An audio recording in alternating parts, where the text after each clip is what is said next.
छुट्टाउनै सकेन। नेपाली कानुन दैव कानुन छुट्टाउनै सकेन। निकिसाको दुलो छ कि मुलो छ भन्ने कुरा त छुट्टाउन सकेन। रवि लामेछानेलाई कोचेको गर्छन्, किन छुट्टाउनै सकेन।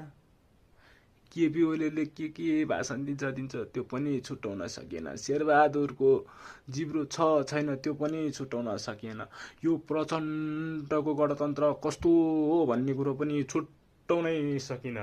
अस्ति भर्खर राजा ल्याउँछु भन्दै हिँडेका दुर्गा प्रसादलाई पनि कोचे, उसलाई पनि चाँडै छुट्टाउला कि भनेको उसलाई पनि छुट्टाउनै सकिएन। अनि ज्ञानेन्द्र साई यी रासोपाका राजेन्द्र लिग्देनलाई पनि समाएछन्, उसलाई पनि अब हतपत छुट्टाउनै सकिँदैन।